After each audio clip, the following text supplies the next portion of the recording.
It's New Year's Eve, 2000. Somewhere in the quiet western suburbs of Tokyo, a family of four is going to be murdered tonight. The killer who does it will leave behind more physical evidence than almost any unidentified suspect in Japanese criminal history. DNA, fingerprints, clothing, his own belongings, even a biological sample from the bathroom. He will eat their ice cream, he will drink their tea, he will sit down at the father's computer, and then, sometime before dawn, he will slip out of the house and vanish completely. 25 years later, he has never been identified. More than 5 million fingerprints have been compared. More than 1 million DNA samples checked. A reward worth 20 million yen, the largest in Japanese history, sits unclaimed. And the case has changed Japanese law forever because a country that watched this happen refused to accept that a murderer could one day walk free on a technicality. This is the story of the Setagaya family murder.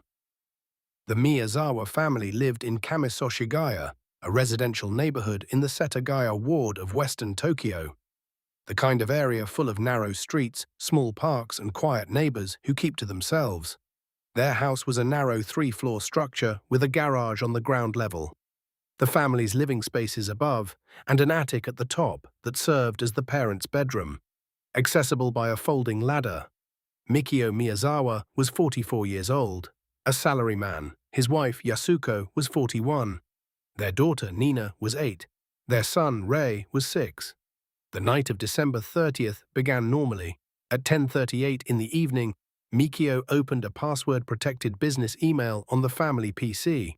Investigators would later use this as the last confirmed sign of life in the house. Sometime after that, based on forensic reconstruction, the family went to sleep. The next morning, December 31st, New Year's Eve, Yasuko's mother came to visit. She tried to reach them and got no answer. She called the police. What they found inside was 4 people dead. Rei, 6 years old, had been strangled in his bedroom on the 2nd floor. Mikio had been stabbed in the head, the wound consistent with a sashimi bocho, a long Japanese filleting knife. Yasuko and Nina were found in the attic, where the parents slept, killed by stab wounds. The weapon a santoku kitchen knife that belonged to the household. The sashimi knife the killer had brought with him lay abandoned at the scene. And the house was a mess.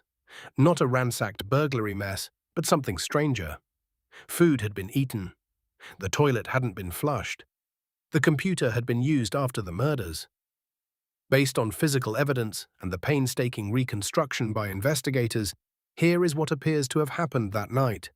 The killer entered the house through the 2nd-floor bathroom window at the back. The bathroom faced out onto Soshigaya Park, and there was a tree there. He's believed to have used it to climb up and reach the window, removing the screen to slide inside. He came prepared. He had brought his own sashimi knife. He was on the 2nd floor. So was Rei's bedroom. The 6-year-old boy was asleep. Investigators believe the killer encountered Rei first and strangled him there. Then Mikio, on the floor below, or perhaps hearing something, came up the stairs. He confronted the intruder. There was a struggle. The killer was wounded, cutting his own hand badly enough to bleed throughout the house. Then he stabbed Mikio in the head with the sashimi knife he'd brought. The wound was fatal. Yasuko and Nina were sleeping in the attic above. There was a retractable ladder connecting the 2nd floor to the attic space. The killer climbed it. When he came back down, investigators say a loud sound. One nearby resident reportedly noticed that night was likely that folding ladder dropping. He left a woman and a child dead above him. By now, his own knife had broken or been discarded. He had used a kitchen knife he found in the house to finish what he'd started. And then he stayed. This is the part that defies easy explanation. After murdering a family of 4, the killer did not leave. He sat in the house for hours. He opened the freezer and ate 4 cups of ice cream. He helped himself to a melon and ate it without utensils, leaving traces. He drank several bottles of barley tea. He used the family PC. It's believed he may have slept at some point. He used the bathroom and left without flushing. At some point before sunrise on New Year's Eve, he left the same way he came, through the bathroom window. He left behind the broken sashimi knife, the kitchen knife, a hip bag, 2 handkerchiefs, some of his clothing, including a distinctive sweatshirt, and his own blood across virtually every room of the house. He left behind a crime scene that should have ended with an arrest. It still hasn't. Here is one of the most frustrating aspects of this case. 25 years on, investigators still do not have a confirmed motive. Police have formally identified 3 possible categories: money, a grudge, or something unknown. All 3 remain live theories, and none has been ruled out. The robbery theory was the initial hypothesis, a home invasion that escalated, but it's largely been dismissed. A significant amount of cash was left in the house untouched. The killer did not appear to search for valuables. He ate their food and used their computer. That is not the behavior of someone who came to steal. The grudge theory is more intriguing. It's been reported that roughly a week before the murders, Mikio had a confrontation with skaters near Setagaya Park, the same park adjacent to the house, over the noise they were making. Whether that dispute had anything to do with the murders is unknown, and this connection has never been confirmed. But investigators have noted it publicly. What makes the motive question so difficult is the behavior. If this was premeditated, and the fact that the killer brought his own knife suggests some planning, then who was the target? Why this family? And if the motive was personal, why stay afterward, eating ice cream and drinking tea as if the house were your own? Some analysts have suggested the killer may have been young and in a dissociative or panicked state after the violence, unable to process what he'd done and simply waiting. Others suggest the behavior points to an unusual psychology, someone detached from the horror around him in a way that goes beyond normal shock. The truth is, we don't know, and every theory so far has been unable to account for all the evidence. Let me be clear up front. What follows is interpretive analysis, not a clinical diagnosis. We don't know who this person is, but the evidence does tell us something about the kind of mind we might be dealing with. The most striking aspect of this case isn't the violence. It's what came after it. Staying in a murder scene for hours, eating, drinking, sleeping, using a computer, is an extraordinarily rare behavior. It doesn't fit most known categories of violent offender. Serial killers have been known to return to crime scenes, but not like this. Burglars don't linger. Rage-driven killers don't take naps. What it could suggest is a profound dissociation, a mind that compartmentalized the killing so thoroughly that, within a short time, the person was able to treat the house as if it were neutral space. Or it could suggest something else, a kind of control, even comfort, in environments where he held total power. Whatever he was feeling in those hours, fear of discovery does not appear to have been his dominant state. There's also the matter of the DNA. Analysis of blood found at the scene, the killer's own blood from the wound on his hand, revealed something unusual.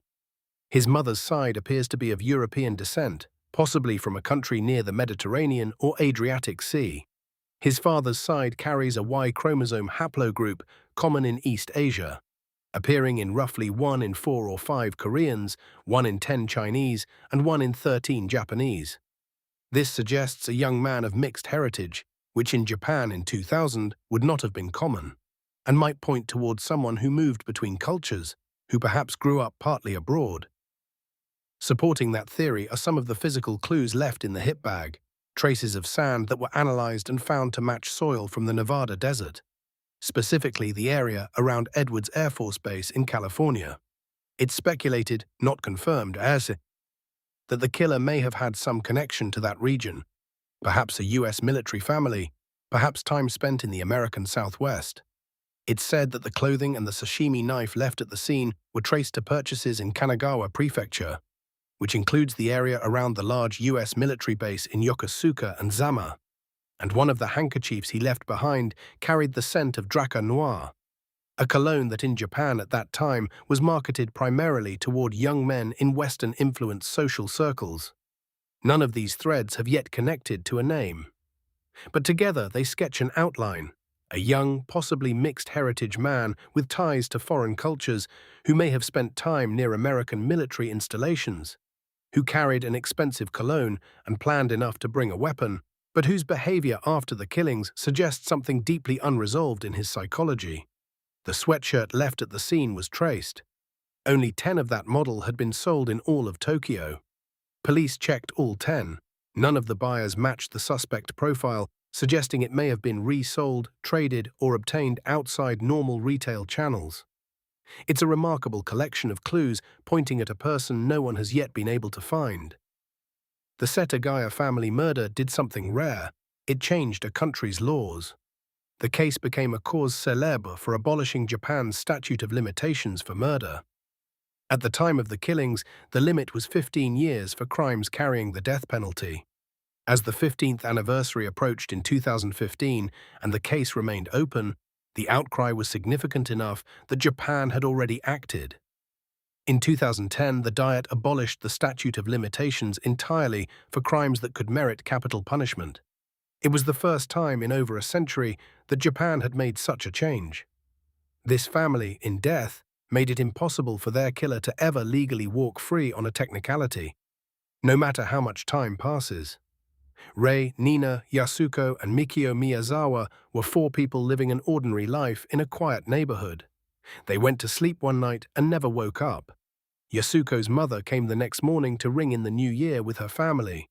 25 years on, a group called Sora no Kai, a support and advocacy organization connected to this case, continues to push for expanded DNA legislation in Japan, arguing that a broader national database might finally produce the match that 1 million comparisons so far have failed to find. In December 2024, they formally petitioned for a law specifically expanding the scope of DNA collection. Police continue to investigate. The reward of 20 million yen, the largest in Japanese history for a criminal case, remains unclaimed. Somewhere, the man who did this is still out there. He would be somewhere between his early 40s and his early 60s today.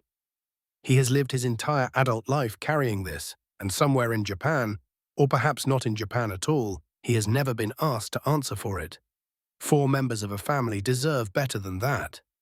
If this story stayed with you, subscribe, because understanding these cases, sitting with the discomfort of what goes unresolved, is one of the few things we can still do for the people they left behind.